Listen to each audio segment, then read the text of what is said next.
Olá, muito boa tarde a você. Cerca de 20 mil pessoas assistiram ao tradicional desfile da independência do Brasil. O ponto alto, como sempre, foi a Esquadrilha da Fumaça. Mas a plateia patriota também ovacionou a passagem da Polícia Federal. O público chegou cedo para garantir o melhor lugar na esplanada dos ministérios e ninguém escapou da revista.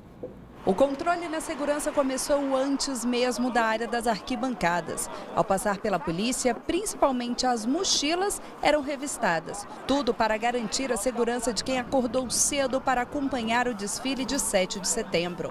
O presidente Michel Temer chegou à esplanada acompanhado da família. E pelo que parece, nem o calor, o sol forte e a secura intimidaram os que queriam acompanhar o desfile na esplanada. Era muita empolgação. O amor à pátria, amor ao Brasil. E olha só, o Pedro está aqui comemorando o aniversário de 9 anos. E não é que ele gostou dessa festa. Tá achando muito legal. Mas nem todo mundo aguentou acompanhar todo o desfile. A Catarina caiu no sono. Ela curtiu o tempo que deu. Já o Ivaldo parecia mais animado do que o Pedro para ver a passagem dos aviões da Força Aérea Brasileira. Na verdade, ele espera que o filho aprenda com tudo isso e, quem sabe, herde toda essa admiração. Eu acho que eu tenho que passar para ele, porque é muito importante, né, a gente manter essa tradição no nosso país. Mesmo a situação que o nosso país está passando, nós devemos mostrar, essa alegria desse dia tão importante para o nosso país. Uma das tropas mais aplaudidas foi a da Polícia Federal. Mas nem todo mundo conseguiu acompanhar o desfile de perto. Muitos não tiveram acesso às arquibancadas e tiveram que ficar aqui do lado de fora. Alguns acompanharam do telão. Lá dentro não dá para você ver nada, está muito tumultuado, então o melhor é aqui. A Maria Aparecida não perdeu a viagem e aproveitou que a esplanada estava fechada para passear com a família. Na minha adolescência, na minha infância, a gente assistia, só tinha as grades e sempre teve essa arquibancada. E a gente não conseguiu e a gente resolveu, não vamos perder tempo, vamos caminhar, dar uma volta por aqui, já que a gente veio. O bom mesmo é que dentro ou fora da área do desfile, todo mundo pôde acompanhar a passagem da Esquadrilha da Fumaça.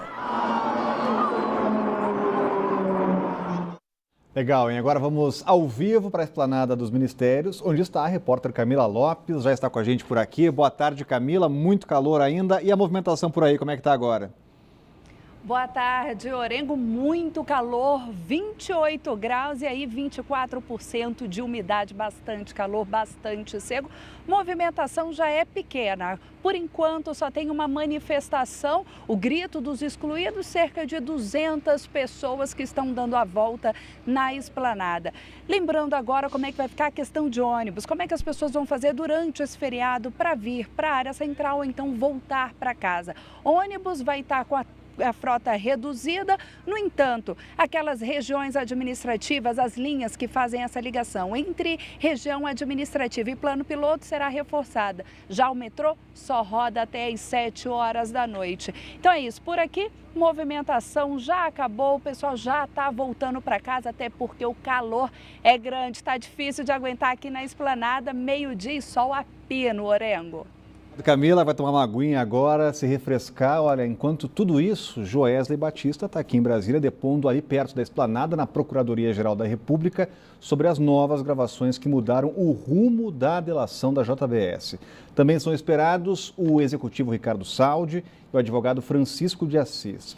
Vamos ao vivo com a Renata Dourado, está com a gente por aqui, logo em seguidinho, agora sim, Renata Dourado.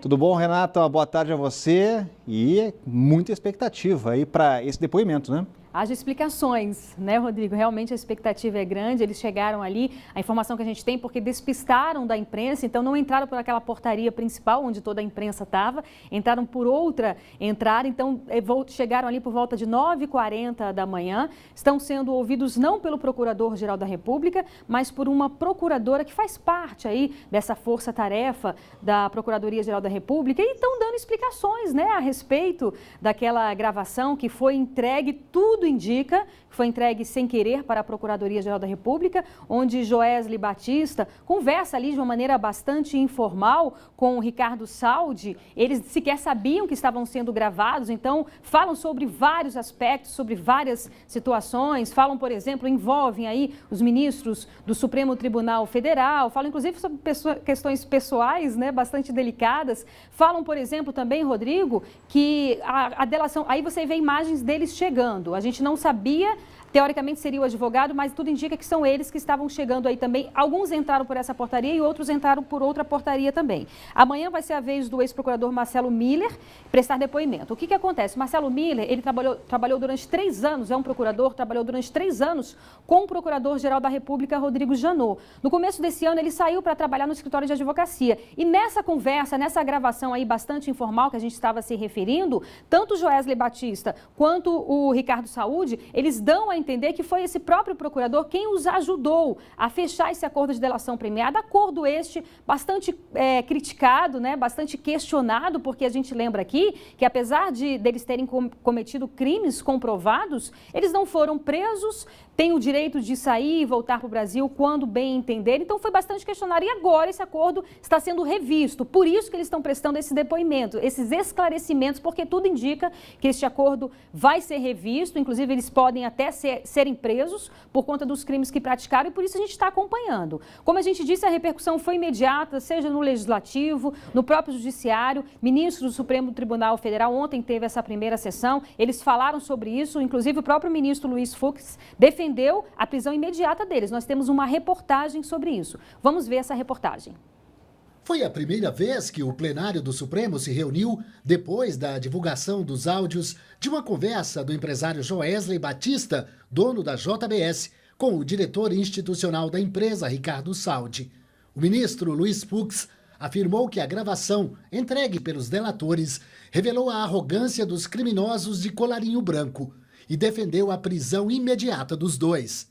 Eles ludibriaram o Ministério Público e eles revelaram a arrogância dos criminosos do colarinho branco. De sorte que eu deixo ao alvedrio do Ministério Público a opção de fazer com que esses participantes dessa cadeia criminosa, que confessaram diversas corrupções, que eles passassem do exílio nova-iorquino para o exílio da Papuda. O ministro Celso de Mello, mais antigo da Suprema Corte, chamou os delatores de irresponsáveis e fez uma defesa do Instituto da Delação Premiada. É um meio legítimo, não é? De obtenção de prova e isso tem se mostrado bastante eficaz. Eu apenas agora fico na expectativa das apurações. Espero que as apurações sejam verticais, não é? De alto a baixo e que se apure tudo. É preciso muita transparência e isso também a nossa presidente deixou claro. O ministro Edson Fachin autorizou a divulgação dos áudios. Joesley Batista e Ricardo Saldi parecem não perceber que o gravador está ligado. Eles se vangloriam de ter conquistado a amizade do ex-procurador Marcelo Miller. Ele é apontado como o braço direito de Rodrigo Janot na Procuradoria-Geral da República e foi um dos responsáveis por coordenar o acordo de delação da JBS. Nós somos do serviço, né? Vai acabar virando amigo desse Ministério Público, você vai ver. Nós vai virar amigo desse Janot e nós vai virar funcionário desse Janot. Nós vai falar a língua deles. Você quer conquistar o Marcelo? Você já achou o jeito. É só começar a chamar esse povo de bandido. Esses vagabundos bandidos. Assim. Começa a chamar esse povo de bandido e fala, não, agora você é do nosso lado. Marcelo Miller deixou a Procuradoria em maio e foi trabalhar no escritório de advocacia que atua na defesa da JBS. Mas é sobre o Supremo que os executivos contam as maiores vantagens. A ponte entre eles e o tribunal seria o ex-ministro da Justiça, José Eduardo Cardoso. Os delatores dão a entender que Cardoso também chegou a ser gravado por eles e que o áudio foi ouvido por Marcelo Miller. O que você falou para ele? Aí nós ouvimos a fita e tal. Aí nós falamos, eu falei, inclusive lá nós conversamos. O cara falou que tem cinco ministros na mão dele. Inclusive muitos conversados e outros, não é só palavreado não. Ele falou, 5 ele não tem não, é só se eles contam o Lewandowski até hoje, ele falou. Aí você mostrou a fita. Não, vou mostrando o detalhe. Isso. Está cabeça. Esprende o Eduardo amanhã. Esprende ele amanhã, menor não. Se da Carmen Lúcia, esprende ele amanhã. A conversa entre os executivos da JBS continua em tom de deboche. Ô, Ricardinho, eles vão dissolver o Supremo. E eu vou entregar o Executivo e você vai entregar o Zé. E o Zé vai entregar o... Sabe o que nós temos que fazer com o Zé? Na miúda. Pra mim, não tem que falar mais nada com o Zé. Eu queria combinar com você o seguinte, eu vou ligar pro Zé, eu direto. Falar, Zé, vem aqui, vem. Ô Zé, é o seguinte, você precisa trabalhar conosco. O Zé vai entregar tudo. Nós só vai entregar o judiciário e o executivo, só. Não é muito. O legislativo já... Não, o legislativo já... A Odebrecht moeu. A Odebrecht moeu o legislativo. Em nota divulgada após a publicação dos áudios, Joesley Batista e Ricardo Saldi afirmam não ter conhecimento de nenhum ato ilícito cometido pelas autoridades citadas. Eles afirmam terem mentido durante a conversa e pedem desculpas pelo que chamam de ato desrespeitoso e vergonhoso. José Eduardo Cardoso, que só respondeu de forma genérica às perguntas sobre o Supremo, disse ter sido vítima de uma tentativa de armação por parte de Joesley, Saldi e Miller e afirmou estar tranquilo diante das gravações, pois não há nenhuma acusação contra ele. Apesar da gravidade do caso, Rodrigo Janot ainda não revogou a imunidade dos donos da JBS e do executivo, que teriam mentido e omitido fatos. Mas a expectativa nos meios jurídicos é de que o Procurador-Geral da República peça ao Supremo que cancele os benefícios da delação antes de deixar o cargo no fim da próxima semana. Vamos falar agora do racionamento. Estão sem água neste feriado as regiões de Ceilândia Oeste, Recanto das Emas, Riacho Fundo 2, Lago Norte, também Varjão, ainda Grande do Torto, setor de armazenagem e abastecimento norte, setor de oficinas norte, regimento de cavalaria e guarda, ainda o setor militar urbano, além dos condomínios do Jardim Botânico. Parte de São Sebastião e a comunidade do Bananal, na Fercal, também estão no rodízio pela primeira vez. As regiões são abastecidas por poços artesianos, que agora estão também com níveis abaixo do esperado. E a seguir, Palocci decide falar e denuncia pacto de sangue entre Lula e a família Odebrecht para a garantia de propina de 300 milhões de reais. O Band Cidade volta já.